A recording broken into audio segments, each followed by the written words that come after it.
Why do you think these people claim to represent these groups, like Mellencamp says what black people feel, and these politicians say what this singer believes?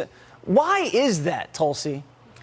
Jesse, you know what's so crazy about all this is when you look at these elites, whether they're politicians or from Hollywood or they're singers or whatever they are, the more they think of themselves because of their position or power or fame or whoever they think they are, the more they really seem to believe that they are somehow an authority on these subjects or what's happening in Black America or in the streets of rural America, whatever, across the country. So they say these things, and yet those who hear them are like, man, you don't have any idea what you're talking about, which became very clear with Oliver Anthony's song. I was laughing when I saw their response. It's like, man, he really hit a nerve with his song, because they immediately got defensive.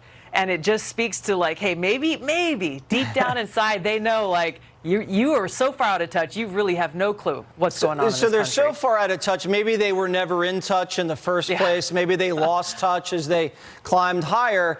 Where do they think the authority derives from? Is it from money? Is it from power, status? Did they read a few books in college that told them what other people think?